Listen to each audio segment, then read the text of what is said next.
Hello everyone, welcome to the Commentator Ninja channel. My name is Mary Layton, I am the Commentator Ninja, and today we're going to talk about basically the biggest news that's happening in Ninja right now, the cancellation of the World Cup event.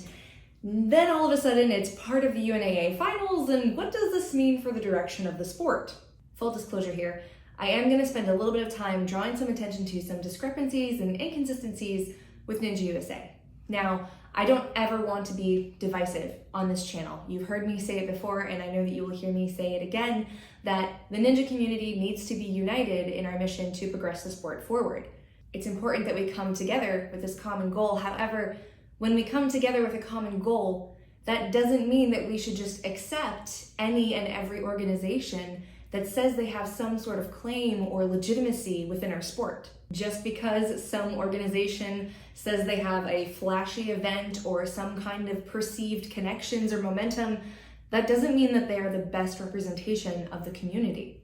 It's really important that we safeguard the integrity and the soul of the sport of Ninja as it continues to grow. And we have a responsibility as a community to be discerning when it comes to whatever leagues and organizations we decide to support. We need to be asking ourselves a lot of questions before we decide to go to certain events or get behind certain organizations. Does this league represent the sport well? Are there rules and policies, something that we can get behind and say, yes, this is Ninja? What is their track record of past events? Do they have trustworthy leadership? Are they prioritizing the safety of the athletes and truly promoting an environment that we can say, this is Ninja? And again, with these newer organizations, we have to ask ourselves, are there any red flags? Let's talk about the story arc here of Ninja USA. I'm gonna read from my notes here so I get all of the facts right. So Ninja USA came onto the scene in 2020. They had an Instagram announcement that they had put together this technical committee that was going to guide the sport of Ninja, right? And on this technical committee were a couple big name ninjas, Maggie Thorne, Lauren Ball, etc. So they said that they were going to continue filling in these technical committees and that people could put their name in for application. And then they announced a few days later that Megan Martin was going to be the Ninja liaison to FISO, which is the Federation of International Sports d'Obstacle. It's kind of a French name, but basically an international organization representing obstacle sports. Okay, so that was their last post on the Instagram ever. So this organization has 3 total Instagram posts. And they didn't post again on their Facebook until October of 2021, so almost a year later. And all of the posts from that point on were shares from affiliated organizations like UNAA, State of America Games, etc.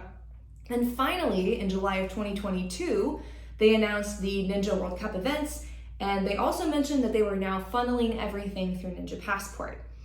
Ninja Passport had recently changed ownership, and after the ownership changed, the only thing that was ever posted on the Ninja Passport Instagram page, or has been posted recently, is about the World Cup events. So after the announcement of the event, there was in my opinion, a very startling lack of promotion or social media push regarding the event. And what was especially a red flag to me was that even Megan Martin, who's apparently this liaison, she made that whole video announcement thing and it showed up on her story once. Just her story, didn't even post it on the page. There's no mention of Ninja USA or being affiliated with it on her actual profile, once on her story. So in the original international live stream from Ninja USA and the Ninja Passport, George Odell mentioned that they were accepting recommendations for applicants for the technical committees to advise the organization. The same technical committees that they were presumably trying to fill 2 years earlier. The date that was selected for the Ninja World Cup was the same date as Bucket of Chalk. A large-scale 4-stage competition draws a lot of elite ninjas from all across the country.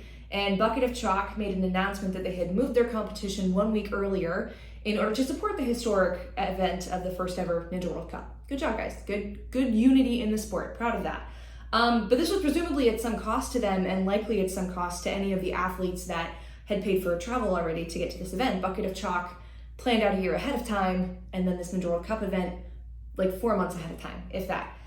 So then, post comes out from the Ninja Passport about the course leading up to the test event that was held in August outside of Chicago. Everybody's excited, they go to the test event, and then the test event itself went less than stellar. There were a bunch of miscommunications with ATS regarding the fact that there were 2 lanes of competition that were required. The matting was borderline unsafe for the athletes, and half of the event ended up getting canceled. Now, I am told that the matting situation was a logistical issue, but still, one of the most important logistical issues, you need to make sure your athletes are safe, okay? So they also couldn't find enough volunteers to staff the event, including medical staff, and the event venue was very disappointed in the event turnout. So fast forward to 1 week before the event, everything gets postponed. And again, citing logistical issues due to Hurricane Ian, then on October 5th, Ninja USA posted that the event had been just completely canceled. There were comments from volunteers, participants, and spectators stating that they still had not received an email about the cancellation. One volunteer actually mentioned she still would have shown up Friday. This is 3 days before the event's supposed to happen. She made this comment. She had not received an email, still would have showed up to volunteer on Friday if a friend hadn't given her a heads up that the event had been canceled. And as of right now, I haven't heard of any athletes actually receiving a refund from their registrations. And to top it all off, all of the information on the Ninja USA website has been completely erased, except for a landing page that is just talking about what Ninja USA is. So with a track record like that, is this an organization that you want representing the sport of ninja? To make matters even more interesting in this timeline, UNAA just announced that they would be hosting the Ninja USA World Cup event, you know, the one that was just completely canceled. They're going to host it at their championship finals in July of next year, and they're also doing the FINA Round of Champions and like 2 other events at the same time.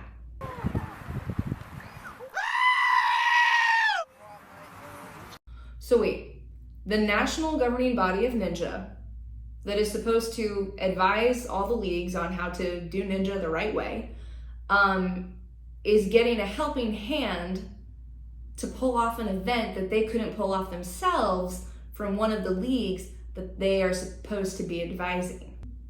Sounds legit.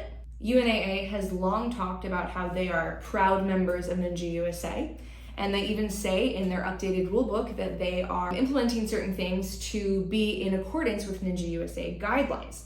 Ninja USA states on their website, or at least what is left of it, that they exist to set safety standards and requirements in the sport, as well as promote diversity and inclusion, among other things. So let's just talk about how this plays out in UNAA. Example number 1, UNAA at their finals in 2021 did not have adequate safety matting for their athletes. Example 2, at the 2022 finals, an athlete performed a lache, felt excruciating pain and fell down from the lache bar, and then was given care by an EMT that UNAA had staffed at the event. The EMT told the athlete, well, your shoulder doesn't appear to be broken, so you're okay to go back to competing. The athlete was still in a lot of pain and was seen by a trainer that UNAA had at the event, presumably an athletic trainer. And this trainer then proceeded to have the athlete do 5 minutes of exercises on their shoulder to get re-warmed up to then go back to do the course. The athlete had dislocated their shoulder. Okay, I'm not trying to be dramatic here, anyone, but just imagine if that was your kid and that was the care that they were receiving at this big, huge sanctioned finals event. That's not adequate medical attention. Example number 3. UNAA only requires 1 coach per gym to take their coaching certification.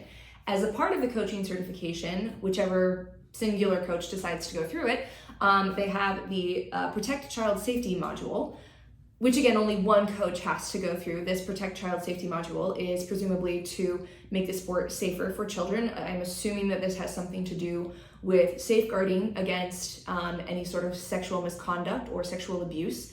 And only 1 coach per gym is required to take that. And they also quip in their little summary that it's a quick 30 minutes, just in case you don't want to take more than 30 minutes to safeguard the sport for, the kids that are involved in it. When it comes to inclusion, UNAA has a transgender athlete policy that is based off of a bill that has only been passed in a handful of states. It's not a federal mandate in any way, shape, or form. And it's also completely out of alignment with many current Olympic sport transgender athlete guidelines. And all of these outputs, presumably at the guidance of the national governing body, Ninja USA. I have to ask you again, is this how we want the sport of ninja to be represented?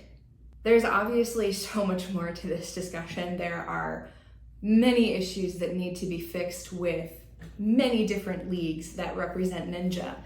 And I don't know when we're going to arrive. And when we do arrive, I don't know if we're going to arrive as a legitimate sport via the Olympics or via the X Games or via a special event on ESPN like World Chase Tag. But I do know that when we do arrive, we have to arrive together. And we have to arrive looking like the sport that we started to advocate for in the first place. And in order to do that, it's up to the ninja community to demand better. We have to demand better out of these leagues and these organizations that say they're going to take us someplace. We have to demand better for ourselves, better for our athletes, better for our gyms, but we have to demand it together. We have to figure out what is best for the sport together. We have to create that sport together. One ninja community. I've believed that from the beginning. I'm believing it now, even amidst all of this mess and chaos. And I truly hope that I'm gonna believe it when we finally get to the end, which is kind of gonna be the beginning, which is really cool to think about and definitely something to aspire to. And a hopeful thought, which is what I wanna leave you with. We'll get there. We'll get there together. This is Mary Layton, the Commentator Ninja, signing off.